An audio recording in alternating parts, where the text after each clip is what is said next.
A point charge negative 2.5 microcoulomb is located at the origin. A second point charge of 6 microcoulomb is at x equal to 1 meter, y equal to 0.5 meter. Find the x and y coordinates of the position at which an electron would be in equilibrium. Have you understood this problem?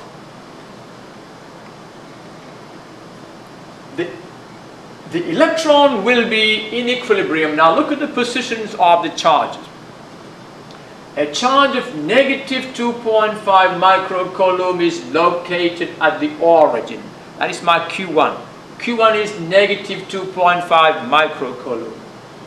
A second charge of 6 microcoulomb is at x equal to 1, y equal to 0.5. You can see this is x equal to 1, that is y equal to 1. This point is x equal to 1, y equal to 0.5.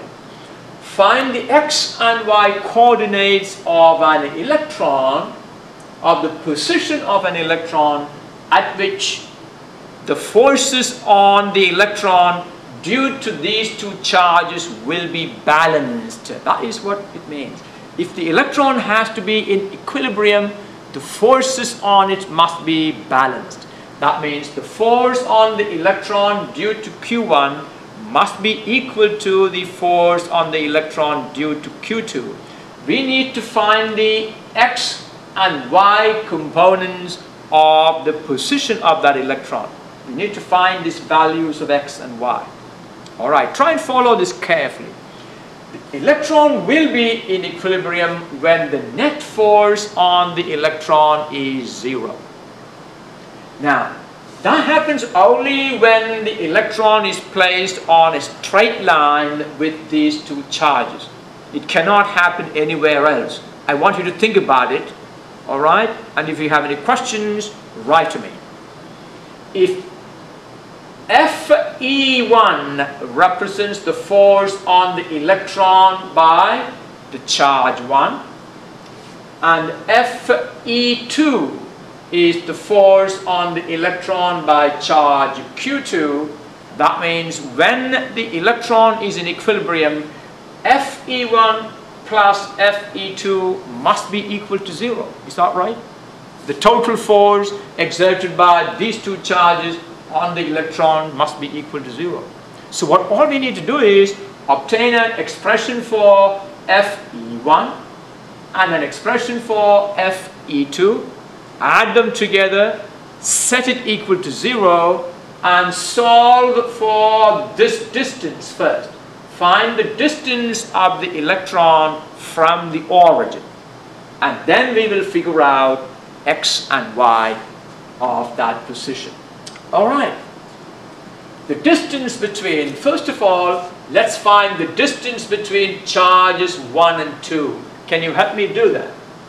If this distance is 1 and if this distance is 0.5, what is that distance? R12 will be, do it in mind, will be this distance will be square root of the square of 1 plus the square of 0.5. Is that right? So R12 is the hypotenuse, which is the square root of this 1 plus the square of 0.5. That is 1.12 meter. So this distance is 1.12 meter. Alright, now remember, we are rooting for what distance? We need to find this distance, the distance of the electron from charge 1. That is what we want. So if R1e is the distance of the electron from Q1, so this distance is R1e. Then what is the distance of the electron from Q2? It will be R1e plus 1.12. I hope you're following what I'm saying. If the distance of charge 1 from the electron is R1e, then the distance of the electron from the charge Q2 will be R1e plus 1.12. There you are. So you got R1e and R2e, the two distances. R1e plus 1.12 is R2e. Alright, let's use these two distances to find equations for the force due to Q1 on the electron and the force due to Q2 on the electron. Fe1, force on the electron due to charge Q1, is K1 times E. What does E stands for?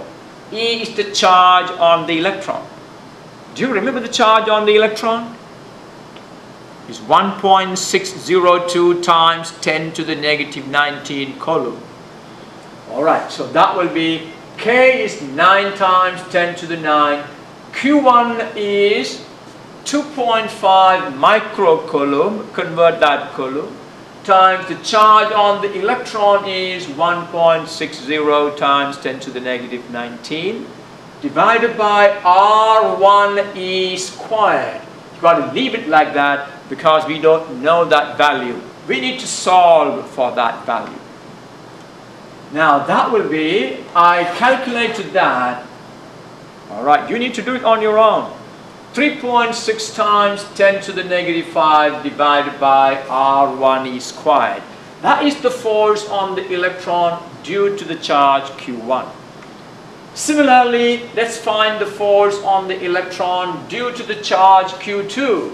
It is KQ2e divided by R2e squared.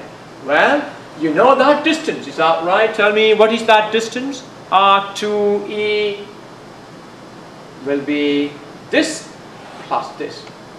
K is 9 times 10 to the 9. Q2 is 6 microcoulomb, is that right?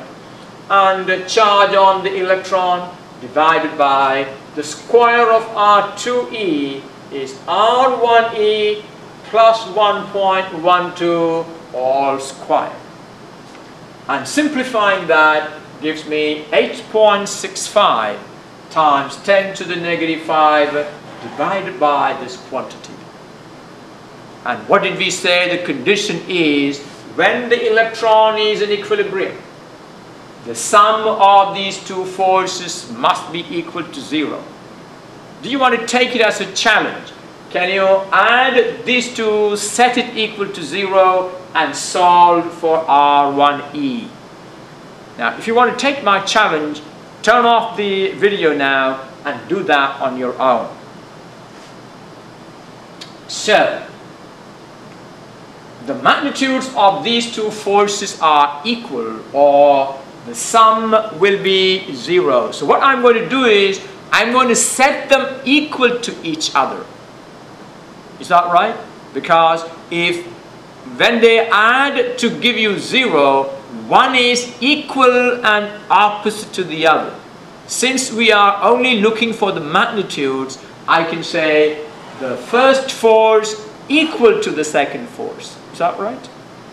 Alright, and now I have colored 10 to the negative 15, means they will cancel. There you are. And now I can cross multiply. 3.6 times this quantity equal to 8.65 times R1e squared. And now expand this. You know how to expand that. That will be the square of this plus 2 times this quantity times R1e plus R1e squared. You know how to expand a quantity like this.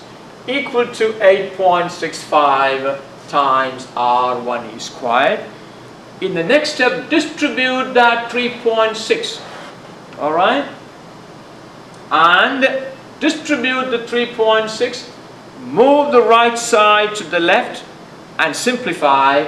I got this equation. I'm going to leave that for you to work out on your own. Distribute the 3.6. Move the 8.65 R1e squared to the left. Then combine the like terms. What we have now is a quadratic in R1E. Can you solve that quadratic? This is a quadratic in R1E such that, look at that, ax squared plus bx plus c equal to 0. A equal to 5.05, B equal to negative 8.06, and C equal to negative 4.52. And what is the equation for the solution of a quadratic equation? R1E, which is our variable, negative b plus or minus square root b squared minus 4ac over 2a.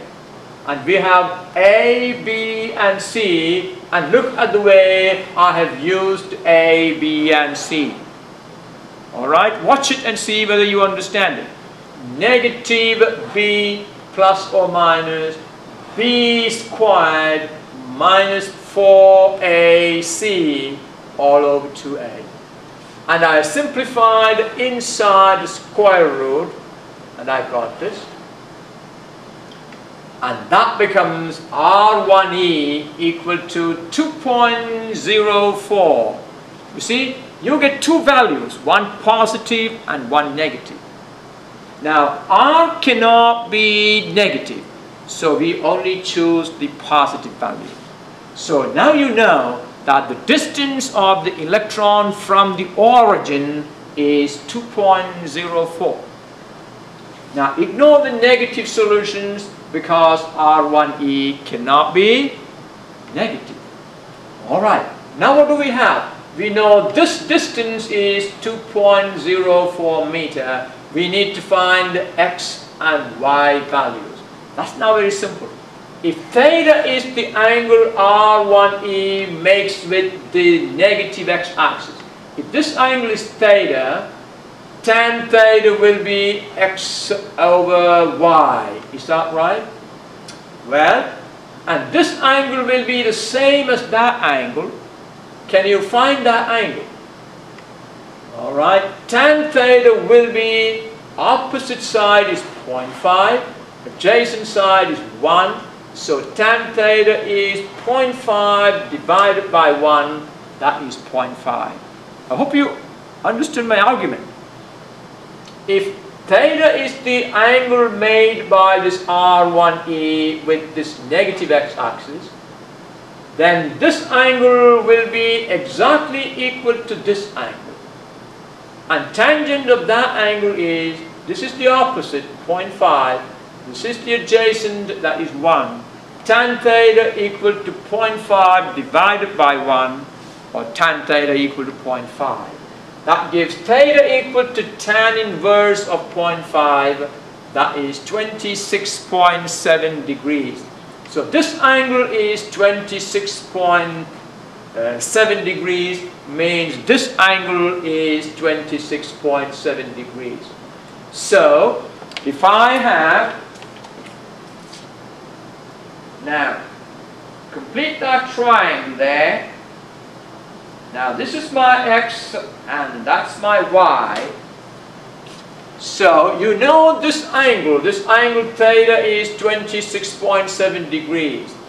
Therefore this is R1E.